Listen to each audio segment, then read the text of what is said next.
zero. For those of you who've been in the carbon space in South Africa for quite a while, so I've been around in it for many years. And I remember writing a paper in, I think it was 2008, around African opportunities in the CDM and why we were behind the rest of the global market. And to be honest, I don't know whether anything's changed since then and now.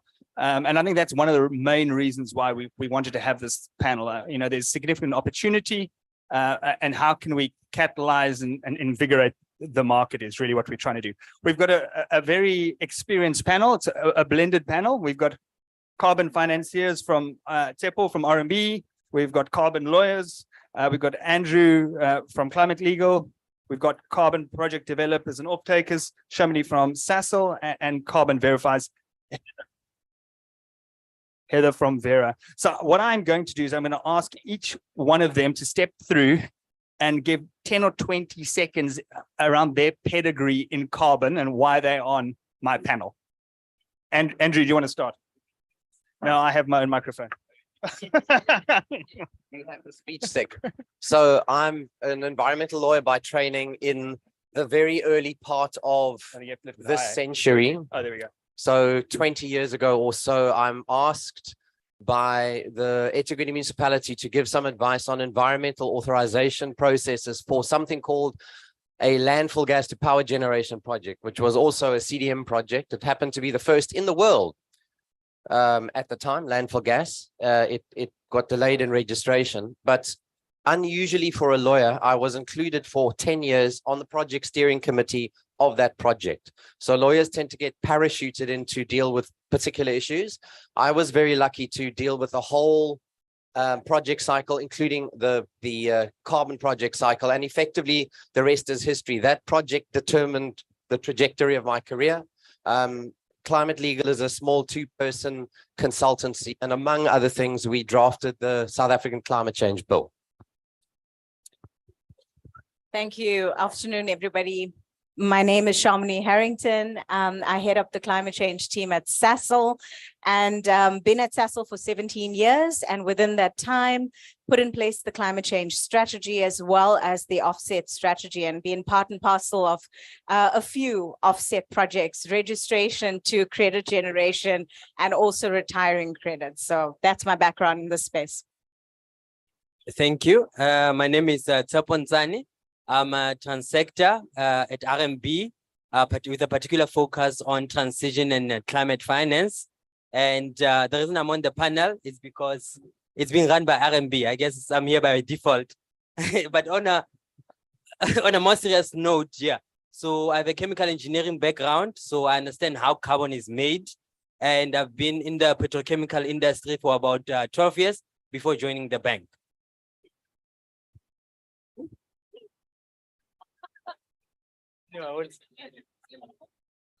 The petrochemical industry was Sasol.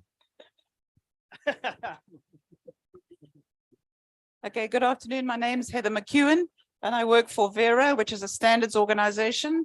I'm pleased to say we've just issued our billionth credit. My experience in the carbon markets has been doing carbon footprints. I have energy experience, energy efficiency experience. I'm a CRM with the AEE, Association of Energy Engineers. I did some carbon tax work and then saw the Vera job, pounced on it, and the rest is history. Thank you. All right, thank you. So perhaps if we start off by looking at the market and defining the market. Andrew, you've been around for 20 years. Where have we come from and where are we now? Fine. So the Durban landfill gas project is quite a useful hook upon which to hang these comments because it was a very early mover and it went through about, as I said, a decade worth of development, including having to deal with the best and the worst of the market as we knew it then. So for example, at one point we did a deal at 15 euro, 7 euro cents for 200 million tons over 4 years. Now, if you're a player in the market today, you will know that that's a good deal. That's 200 million rand. It's about $50 US, I think, if I recall.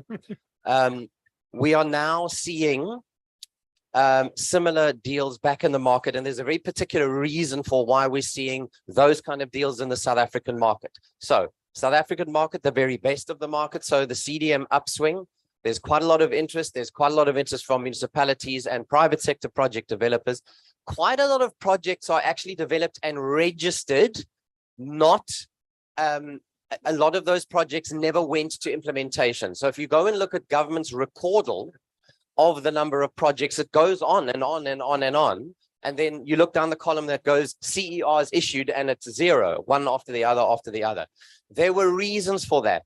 Primarily, the market tanked. We can talk about why the market tanked, but one of the reasons the market tanked is that the driver for demand, so the political will of developed countries to buy CERs, evaporated out of the market. And so for the last 10 years, and I'm very grateful to have done this for the last 10 years, I stopped being primarily a carbon lawyer and became also a climate change lawyer. So we do a range of other things. The difference now in South Africa is that in 2019, the National Treasury brought into operation a carbon tax. The carbon tax is a very complicated mechanism. We wrote 2 books on it, by the way. If you're interested, go and look at our website.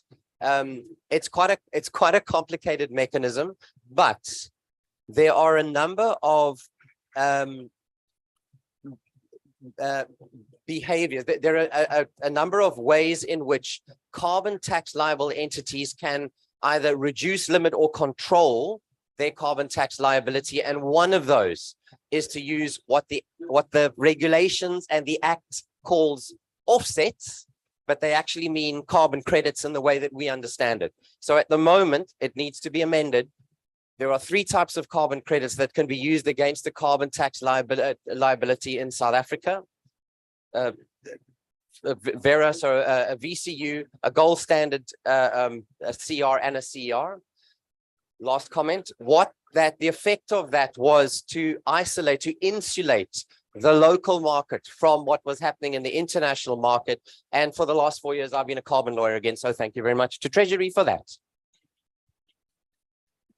Right. So maybe if we look at kind of the different types of carbon markets. So, you know, Heather, from your perspective, in my mind, the basic way that I look at it, I see 3 markets. There's the mandatory market, there's the voluntary market, and what I call the willing seller, willing buyer market, where I basically plant a tree and Tsepo flies overseas because he feels better about it. And that's not certified at all.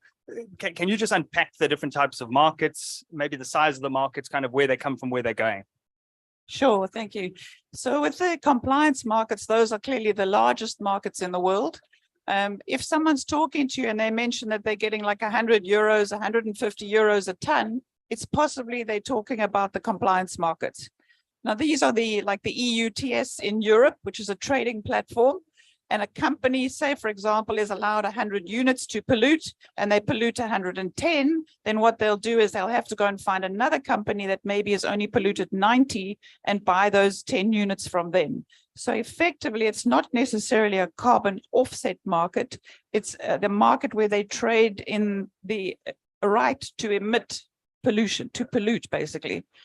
The voluntary carbon markets, on the other hand, is a much smaller market. It's probably just last year, they reached $1 billion. The compliance markets are probably closer to 300 billion. So it's really very small compared to the compliance markets. The voluntary markets work where there's no legislation, and they will work where there's technology changing. So Vera, for example, we work a lot in the agricultural sector, which falls outside of the carbon tax. We're now developing methodologies, which are, say, for example, carbon capture and storage, because that's a new methodology and that technology requires the carbon finance. Whereas renewable energy, for example, solar panels, because the prices come down so much, you possibly don't need the carbon finance. There is standards that would make sure that your credits are acceptable and eligible, and that's the role we play. So we're similar to an ISO standard in that we would make sure that the project happened, because in 2012, as Andrew was saying previously, people would go to site, they'd been told that trees had been planted and no one was anywhere to be seen. These days, it's a little bit more tricky to do that with drones and satellite images, so the monitoring is much easier. We do use third-party VVBs and verify and stamp and approve those credits. The willing selling, willing buyer that Nigel's referring to as a market is a much smaller market, and it could be something like in South Africa, the RECs, the renewable energy credits. So people could be trading renewable energy credits between each other on the basis of willing selling, willing buyer, but not necessarily a carbon credit. Although you do have smaller people that will generate a carbon credit, set up a platform from a project, but there's possibly not a standard involved in that, ensuring the quality of those credits.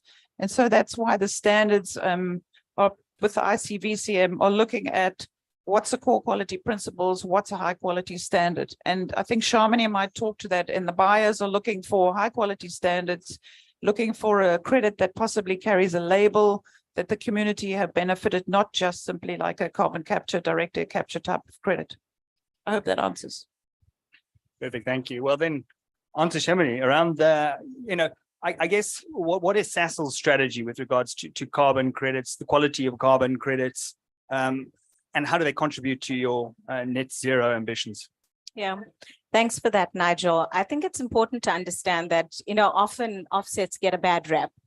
And that's because of how it's been used very irresponsibly in many instances. And I think, because of that, there's more and more requirements for standards and rigor.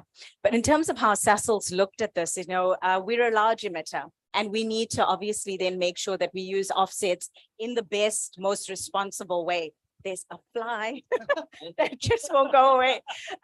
But we need to use it in the most responsible way. And so because of that, in determining our strategy, we looked at what we need to do, number one, to reduce emissions. I mean, Sasol emits in the region of 60 million tons. We cannot be going around, sitting there and trading credits to achieve targets and reductions. So we upfront made a very strict rule around how we apply offsets. And we said we will first and foremost apply a mitigation hierarchy and include offsets as a last resort to deal with hard to abate emissions. And if you look at the standards that are coming out, the net zero benchmark standard, SBTI, all of them very clearly indicate how you should use offsets, when to use offsets, and how you can actually legitimately claim net zero. Now, as Sasol and our strategy, we committed to net zero. By default, that means you're left with some emissions, but those emissions must be the absolute last emissions available. It means you need to have residual emissions, which means you have to do all of your effort to reduce on site. Once you've done that, then you can look at offsetting or mechanisms around that. There's a little bit of a caveat, Nigel. You can't simply use any kind of offset. So the type of offsetting becomes so critical. It needs to be carbon dioxide removals. And Heather mentioned, the rules around this. So this is getting even more stricter as time is going on. You have two types of offsets. There's avoidance offsets, and then there's carbon dioxide removals. As you mature and move towards net zero, you should be on the latter part of that, which is then carbon dioxide removals. The market as we know it now is avoidance types offsets. That's your energy efficiency. Somebody does a reduction, you then buy those credits and claim those reductions against your own targets. But in net zero, it's a very different space. So what Sasol's done is taken all of these different standards and applied it in how we look at reductions. And we are reducing first and then looking at net zero with offsets at the back end of that, in the event that we left with emissions that we need to deal with. Our preference would be not to actually have to deal with it. And I say why, and I'm sure people are asking that, because the price of offsets are escalating. If you look at the market today, the prices have gone up, I think, fourfold, and that is substantial. Can you imagine in a time frame when all the countries and all corporates are adopting targets? Comes back to what Andrew was saying, supply and demand. Now there is targets, the stringency exists, which means you have to meet reductions, which means offset demand is going up. Is there supply? Not so much, for exactly the reason that Heather has spoken about. The mandatory markets are not exploding as they would. And so you're sitting with this huge deficit. So in terms of how we're looking at it is, let's not get into the space of needing offsets in a large quantity. So I think as a corporate, that's something to think about. Yeah. Okay. So, I mean, interesting on the standards, and I want to park the standards and we'll come back to that now, but maybe just to touch on kind of developing the supply and the side of the market. I mean, Tsepo, from an RMB banking perspective, what is the bank looking to do with developing, stimulating kind of the carbon markets?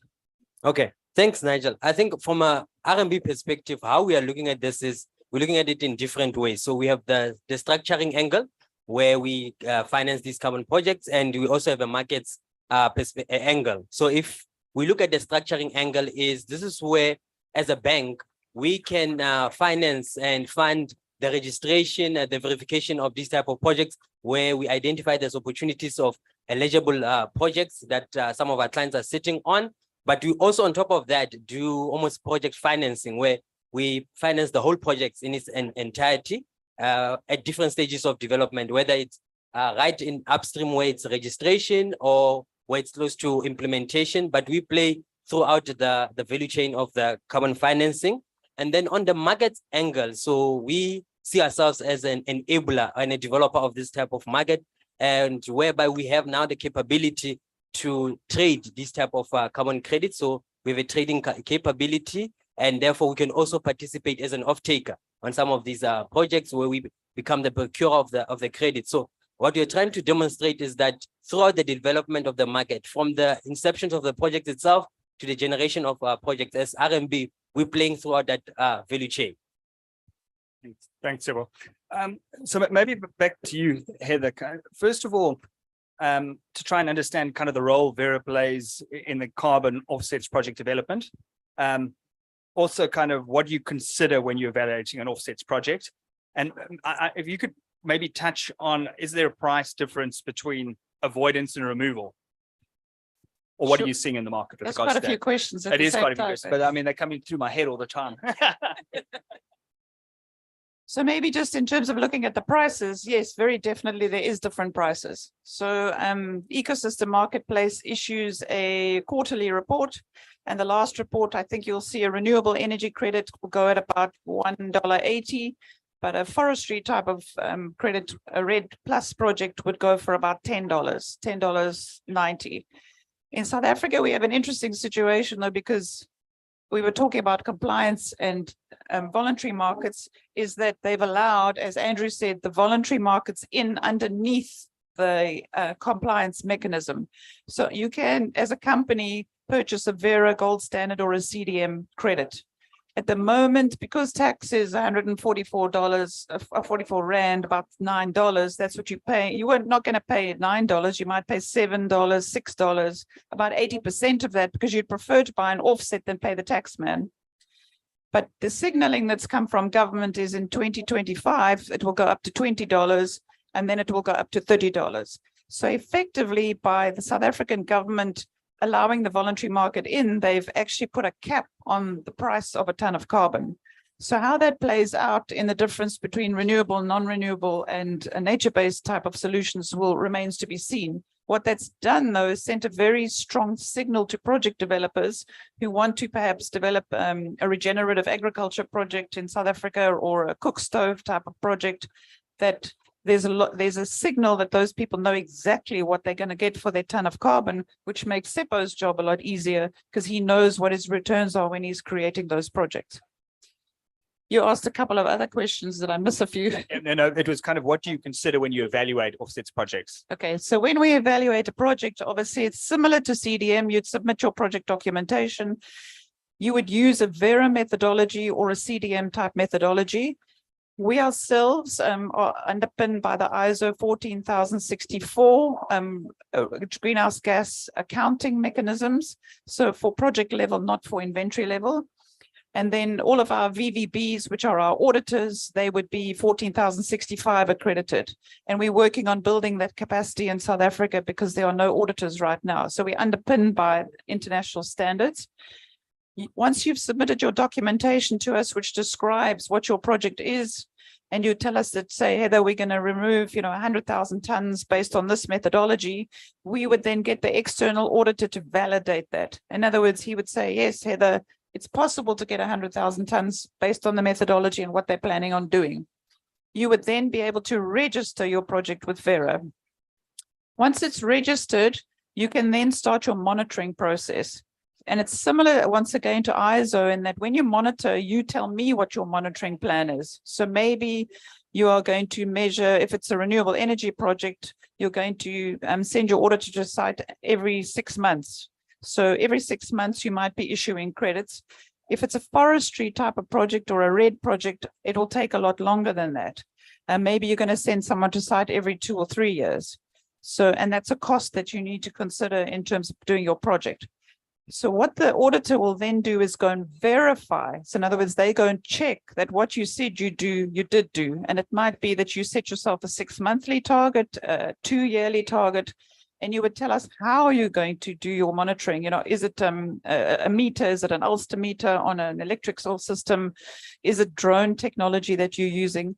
And they would go and verify that that actually happened. Once it's verified, only at that stage do the credits get issued. So it can take at least a year to 2 to 3 years to get any credits issued. And the credits sit in our registry. So people are asking us for APIs to our registry because it's like a little gold mine full of carbon credits. And that's where we're getting involved in blockchain, people wanting to buy those credits. If you use it in a carbon tax situation, what will happen is you will retire that credit from the Vera registry and put it onto the COAS system, which is the carbon offset. If Shamini bought it, that's where it would end up. So it goes kind of to COAS to be retired, basically. And then kind of, if we look at regulation more broadly, there's been a lot of talk around the SA standards. So over the last few years, I've heard, we're developing our own standard, there's going to be a South African standard. So Andrew, this question is going to be for you. Where are we with the standard, and are we ever going to get our own standard? Sorry. Okay, so forgive the lawyer part of me now. So there's a definition of approved project in the offset regulations. Approved project includes a VCS project, a CDM project, and a gold standard project, and another project as approved by the minister. Those last words, the Department of Minerals and Energy, which is the location for the CDM designated national authority, who is responsible for administering the local registry. The DNA has taken those last words to mean that they have the mandate. Let's be careful about this. They have the mandate to establish or to provide a framework for the establishment of domestic carbon standards in South Africa. So let's just be clear. What is this not? This is not government saying we want to establish a carbon standard. This is government saying to the private sector, if you want to establish a carbon standard. So what are you saying to me? Establish something like Vera or the CDM? Yes, that's effectively what they're saying. The intention, we did the work for the DNA to prepare the framework for assessment of candidate standards. And in that work, it was impressed upon us that there is quite a lot of political interest in developing or finding ways to get carbon finance down to the rural or the local level. So they're not necessarily looking at a replication of a Vera or a CDM. They're looking at standards that will pay attention to, I'm choosing my words here, okay? That will pay attention to sectors that may be likely represented in the other, in the sort of more well-known standards. So for example, there is an NGO in South Africa called Food and Trees for Africa, which is trying to establish its own standard, and they've done quite a lot of work in that regard. So the idea is that one would be able to develop a project using that standard. Hello? Using that standard. I think it's called the Credible Carbon Standard. Credible Carbon. It's a nascent standard. It is not formally accepted as such. In order for it to be formally accepted as such, it would need to go through the vetting process that we created in preparing a framework for such vetting process for government. I know this is incredibly complicated, but that's what they're trying to do. Now pick up one point from Heather. So the price of it for all of those developers out there, the offsets that you can use against the carbon tax liability are from projects developed in South Africa. So they're not carte blanche from other countries. That's been really, really good for the local market. So regenerative agriculture and conservation agriculture is taking off. There are 5 project developers all working in that space and kind of working hand over fist to get it. The price of a carbon credit in South Africa is determined by the base rate of carbon tax in a particular year. So at the moment, it's 144 Rand a ton, but that is in the context of a fairly slow increase in the base rate over time, which was originally pegged at the consumer price index. This year, Treasury has indicated that they are looking at $20 a ton by the middle of the year and $30 a ton by the end of the year. So there was a lot of interesting reaction from stakeholders, including from both sides of the equation going, this is not high enough. Where are you getting these numbers? Internationally, prices are through the roof. And a very strong pushback from a lot of civil society entities who still regard the carbon market with some suspicion. I'm a carbon market believer. So it kind of goes back to what you were saying, Shamini, about integrity and what you're using and why you're using. I think a lot of that, sorry, I've changed tack now. I think a lot of that criticism is almost historical criticism from the market of 15 years ago. This is not the market of 15 years ago. It's a very different animal. So staying with the standard, Shamini, from your side, I'm going to, we can pass it on to Heather. Do you think it'll be beneficial from, corporate SA, if we have a South African standard? Do you think it will allow us to develop the market quicker with greater volumes? So I'm a little bit on the fence on that one. I think there's benefits and then there's also cons to the whole thing. Let me explain why. So from a domestic perspective, I think we need a standard that brings down costs. It will initially grow the market. I mean, as a corporate, getting into the market is very costly. And I think if you want to develop projects, it's even more costly. You need to pay for those projects. You need to develop it. You need to get methodologies approved. There's a lot of work ahead of it. And then even just to release credits, you pay for that out of the registries as well. So, these are costs that are hidden, so you don't actually know it. And if we were to localize it and do this in country, then you can manage a lot of these things. You can curtail some of the costs, you can bring projects on board, then the whole supply situation is better, and you can carry on in that way. However, I do worry about the rigor. There's a lot of experience within the CDM market globally. And I think there's a stringency that's come in. Andrew spoke about it well, the idea of transparency, the, additionality of credits, permanence of credits. These are things that as corporates, we want, when we use an offset credit, to have credibility and legitimacy when you use it. So you want to then lift the learnings in terms of all of these standards that have come before to be able to get to a point where we as corporates find ourselves in a place of credibility. So I think there's a need for both. And I think that's what South Africa is doing. It's bringing down costs with a very real national focus, but they're still leaving the door open to utilize all of these other standards and the learnings from it. There's one other point I want to raise, Article 6, and we haven't spoken about it much. But last year, we had a big agreement come through on Article 6, one of those outstanding items from the Paris Agreement, which is the establishment of a market. And very much in that process, there's going to be developments. There's a lot of gray areas. We don't quite know the rules around how this is going to work. How will targets and ITMOs, as they call it, transferable mitigation outcomes, how will that all work? It will have an impact on markets. And I think that's why you don't want to lock yourself in too much to only a national view, because the global market might very well explode and you want to be able to trade. Comes back to something I said much earlier, net zero, there's going to certainly be very big demand and you want to be able to play in a global market and keep that open. So there's a number of dynamics. It's not a simple answer. Okay, I want to come back to just now the mandatory voluntary net zero question, but I think Heather, quickly, staying on the standards side of things, what's the role of Vera to the extent that we, establish a South African standard? That's the one question. And then perhaps if you can just unpack some of the costs associated, that have been mentioned. I mean, we know they're high, but kind of what are they? That would be useful. So thank you. So Vera is not opposed to a domestic standard, and I think that's quite important to state. Because at the end of the day, I think Henk from Brundtland produced a report earlier this year, which he presented in London.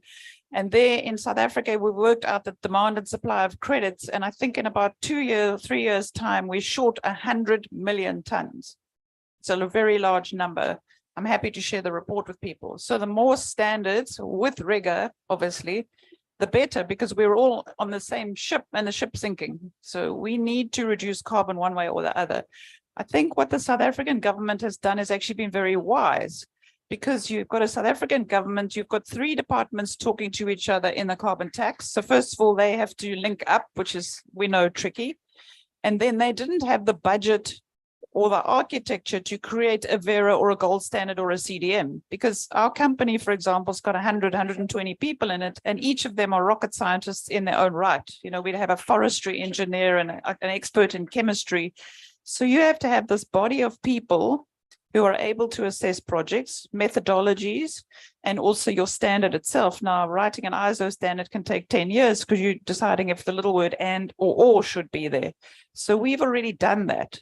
So use the architecture of an existing standard, an international standard, whether it's Vera Gold Standard or CDM in South Africa, has allowed you to create the market. And we've started to get issuances on credits. People are using and learning from CDM. We've been learning, and already they're surprised that in 18 months that we've already issued in Vera alone about 1 million tons. It's not a lot, but considering we've just come off the back of COVID, and when I started 2 years ago, there were only 20 projects. Now there's 46 Vera projects. I think government was quite pleased to see that they put the ball in play and the private sector's playing. We've got grassland projects, you know, so we've got regenerative agricultural projects. We've got some renewable energy projects. So it's definitely stimulated the market.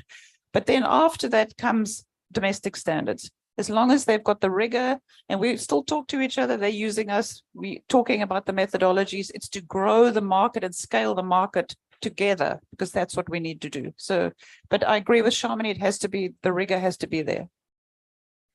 Okay, so if we move back to Tsepo the banker, maybe to try and understand, obviously the bank's interested in mandatory markets. I mean, let's understand carbon tax. What about the voluntary markets as well? We're going to, you know, look, RMB is going to play in both. How does that lead to kind of net zero ambitions, et cetera, et cetera? So what will RMB be doing in, and will be playing in both? So from an RMB perspective, how we look at this is, I mean, we want to partner with our clients, walk the journey with them. So if we talk the compliance market, usually our clients do that for carbon tax liability. So we participate in that type of market, but equally so in the voluntary market as well. So as Shamini and both Heather have mentioned, net zero commitments, carbon neutral commitments. So what we are finding in the market is with those come digitalization of carbon offsets or carbon credits. And what we do is we help our clients understand, first of all, if you adopt a science-based methodology, depending on whether it's SBTI, TPI, irrespective, understand that within them, there's specific requirements in terms of the thresholds of the quantity of credits you could use, the fact that it has to be for residual emissions, it has to be for hard to abate sectors, and equally so is that in those net zero commitment, carbon neutral commitments, we as a bank also assist our clients in so doing. So we participate in both markets, predominantly the compliance market, but we see potential growth in the voluntary markets, especially enabled by the net zero commitment, carbon neutral commitment. So as a bank, we partner with clients. We are there to walk the journey with you, both in both markets, and enable you to achieve your net zero, your carbon neutral ambitions. And then as a client or as a corporate, Shamini, you know, where do you play in the value chain? Do you play throughout the value chain? You play obviously as an off-taker of carbon credits, you know, as a project developer. Is that the intention? Because I think we need all hands on deck on the development side. Quite right, Nigel. I think it's important to maybe take a step back. I mean, I indicated we're a big emitter. We put forward a new strategy. We put in place new targets. But like I said, we needed, in addition to that, a more granular offset strategy. And when we did that, we did a lot of internal reflection around supply and demand, offset credits, price of credits, carbon tax. And I really recommend that if, you know, you're sitting on the side of like where Sasol is, where you're going to be a purchaser or utilizer of credits, that you do that internal reflection, that you go back and you see where will your supply of credits come from? Are you going to start developing? Do you have enough of an that warrants you getting involved in project development? Or are you just going to do over-the-counter transactions? Now, in the case of Sasol, we're a carbon tax payer. So we're an entity that's part of the Carbon Tax Act, and we have a large emissions profile. So you can imagine the carbon tax payment is large as well. So we play in that space, and it made sense for us to purchase credits from established projects, from people who understand the market, who've got methodologies, and potentially even your Durban project was part of that suite of projects where credits were, where it was being generated. But now as we move into the space of net zero, given the quality of the credits is so important for us to be able to claim net zero come 2040 or 2050, you want to be able to have credits at your disposal that is of the highest quality that you can manage and control. And so we've started now thinking, how do we get involved in the project development side? So our offset strategy is a little bit of a three-pronged strategy. We have the part where in the short term, we're procuring credits, very focused on the carbon tax. Then we're starting to co-develop because we don't have all the skills ourselves. And then we want to start developing projects. And of course, to do that, we want to partner with the best and we want to work with the best. And so we are trying to establish relationships to be able to do that. But ideally, in the space where we find ourselves, you want to start getting more upstream in the value chain. Yeah, and I think that's very aligned to what we're thinking. How do you stimulate the upstream supply of carbon credits? Just to pick up on a point that was mentioned earlier, kind of the social focus. So I think, we've obviously, specifically within Africa, there's obviously a strong social focus. There's need to incorporate kind of social development goals in the consideration of carbon credits. So, how those catered for, through the verification process, Heather. Sure. So we have two standards, which are additional to the carbon standard. In fact, we have more than that. We have a plastic standard as a matter of interest. So if you remove a ton of plastic out of the environment, you can get a plastic credit. But what for the communities in Africa is that we have what's called the CCB, Climate, Community and Biodiversity Standard.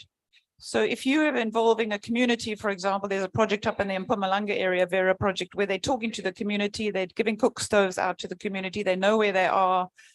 Those ladies are not walking so far to go and cut down trees. So the climate is being improved, the biodiversity is being preserved, and the community is benefiting because they don't have to walk so far. They have a cook stove, they can maybe get a job and earn some money and put some money into the community. So it's called CCB, and you can do a CCB project in parallel to your carbon project and label your credit with a CCB label. So what is a carbon credit? Basically, it's a series of numbers at the end of the day, like on a banknote. So if it carries like a 1 at the end, that means it carries a CCB label. Then we also have the SD Vista label. So that's the sustainability, it measures your project against the 17 sustainability goals.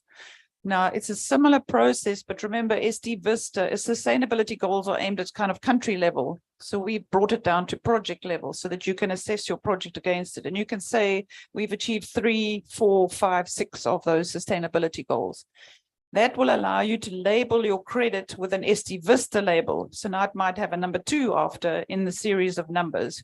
And what we're finding is that you're seeing renewable energy credits going down because they don't necessarily need the carbon finance, but projects that carry a label, an SD Vista label or a CCB label, will command a much higher price because the global north is making sure that there's development going on in the community, which has benefited the local community, that you can get those labels for. In time, we will change that to an asset, which means you can just do SD Vista separate to the carbon, but at the moment they are allied and linked together.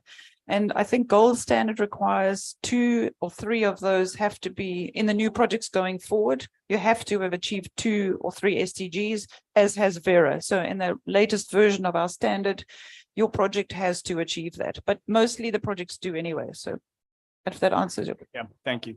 So I think on the social side, speaking of the social side, often, kind of climate finance is seen to be mutually exclusive with the social element as well. So perhaps simple, from an R&B perspective, how do we consider, the social impact, the social elements within deals that we do, and also within kind of the value add with regards to carbon development?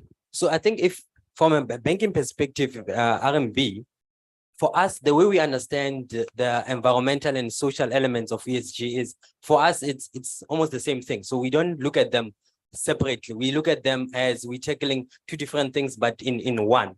So what we do from a climate finance perspective is a part of our team is we've skilled our team. We have a social impact lead, and she is particularly responsible for looking for the social elements within these type of projects that we do finance.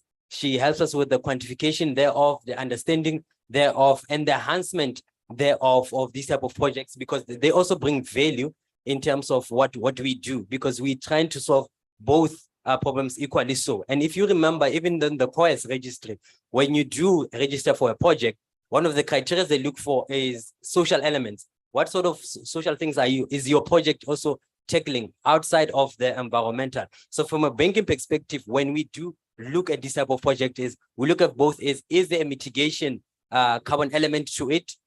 If there's good, but also equally so, is there any social elements that come out of these type of projects? Because they're equally important to us also to enable the project to be registered, to be qualified. As you can see, like various CDMs and Gold Standard are already looking at this type of thing. So we already incorporate this as part of our climate financing. Yep. Shemaine? Sorry, Nigel, I just wanted to add one other point. We've been talking quite a bit about the just transition and looking at opportunities around creating projects that have a social element that, you know, can be also then assisting in redeployment, reskilling of people. And I think it's critically important to also think about offsets combined with just transition projects.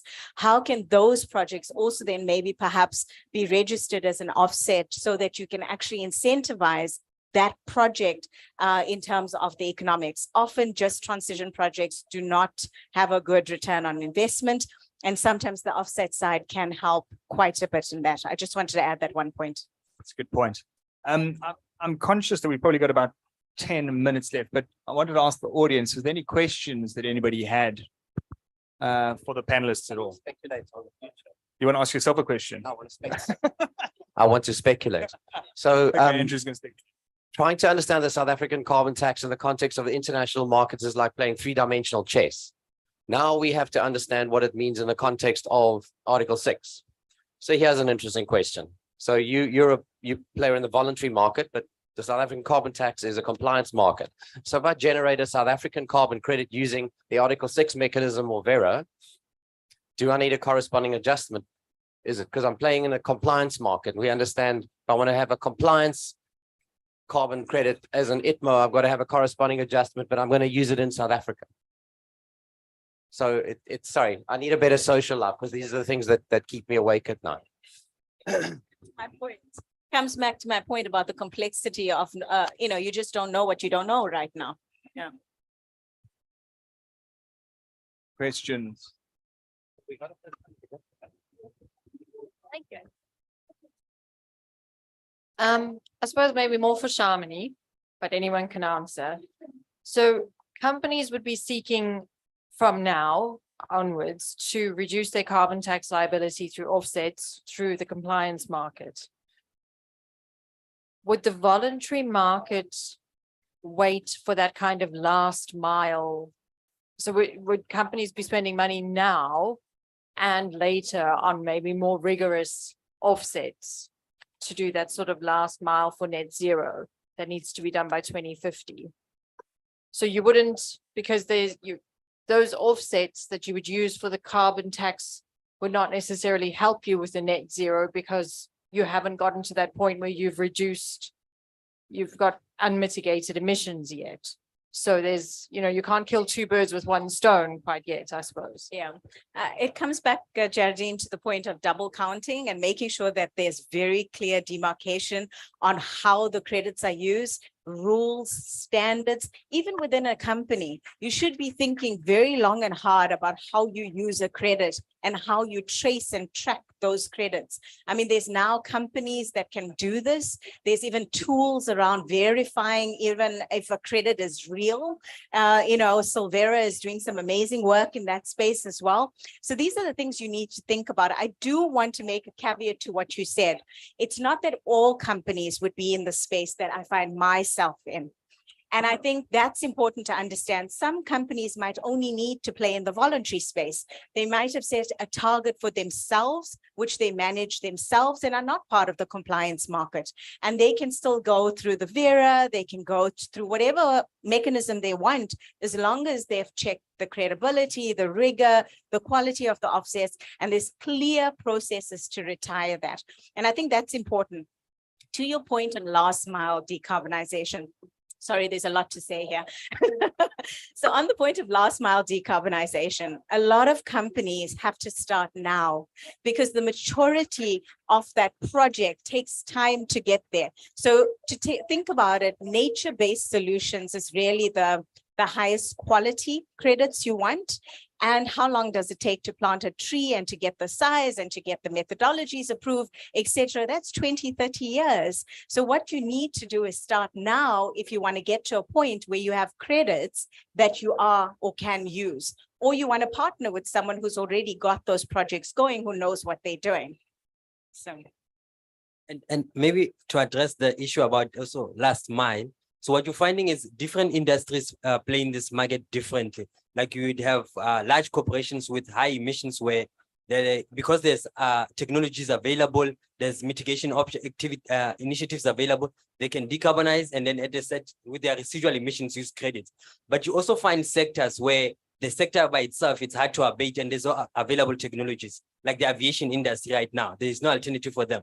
The shipping industry is still conceptualizing things like green ammonia as a replacement. But for the moment, there is no electric aeroplane. There is no electric ship as yet. So for those type of industries, they come up with standards specific for their industry where majority of their mitigation in the short term is actually the credits themselves. So you have guys that are using them in the current moment and you have those who are going to use it right at the end.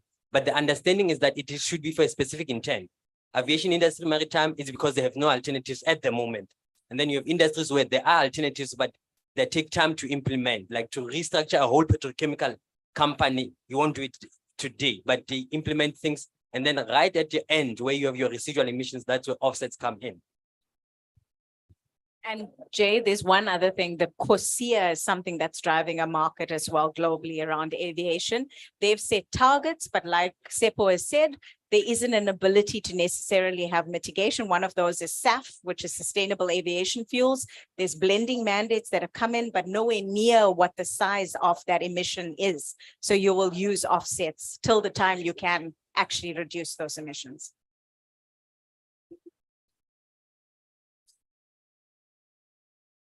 Sorry, I don't mean to make it a bilateral.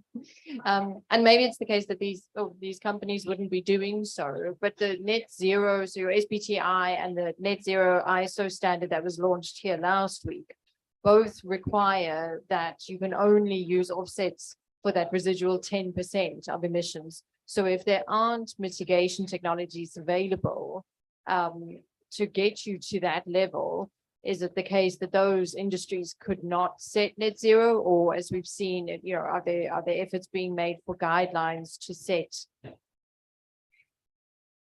standards that can be workable in those kind of industries, so that there is a recognition of net zero with maybe more offsets, or would they just never be science aligned?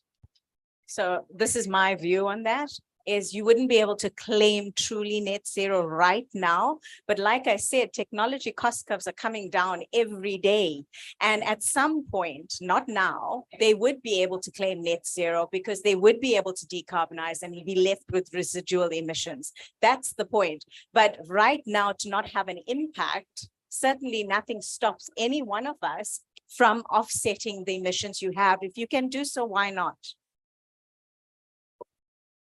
Just a question around, I think the conversation's been focused a lot on mitigation, but in terms of the standards with carbon credits, I mean, how has climate resilience underlying those projects come into play? And is that something that's assessed to ensure that, you know, the projects are also resilient from that perspective?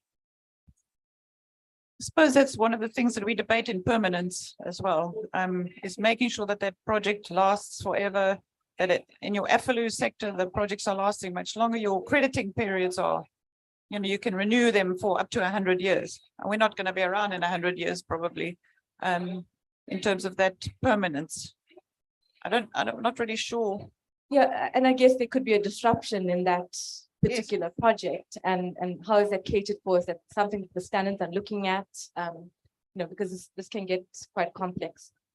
It can get complicated. I suppose maybe you're also referring to something like the AFALU non-risk permanence tool, which is, for example, forests are out there. And when the forest, you have these incidents, almost like an insurance policy where the forest burns down. What you have to do in putting your project is you have to assign some of your credits as a buffer. So you'd put those credits in a buffer and you'd only claim them towards the end of the project, because if there happens to be a forest fire, you need to be able to get those credits from somewhere. And the same with the carbon capture and storage. I asked the guy who's developing the methodology the other day, is there a risk tool for that? And clearly there is, because if you're using, particularly in the Middle East, I lived there for a while, near Turkey and Istanbul, where you stayed, it's on a fault line. So if you've now captured your carbon down below and there happens to be an earthquake or something, the carbon's got to be released. So there's a risk tool where we apply certain criteria, which would look at, say, how close they are to a fault zone, what the porosity is of that material, and how safe the storage is. So there's all the scientists are applying their minds to those risk tools, and that's what we use in terms of all of our projects. And we hold those buffers credits until the end of the project. And then when the project is finished and completed, then we would release those buffer credits. Yeah. We're going to have to bring it to a close because some of our panelists have got another panel and they've got to commute to the other panel. So I think with that, thanks very much. Thanks very much, everybody, for joining us. It's been an interesting discussion, and hopefully in a year or two's time, we can reconvene and we've got a whole lot of examples of carbon projects and credits in our back pockets. All right. Thanks, everybody. Cheers.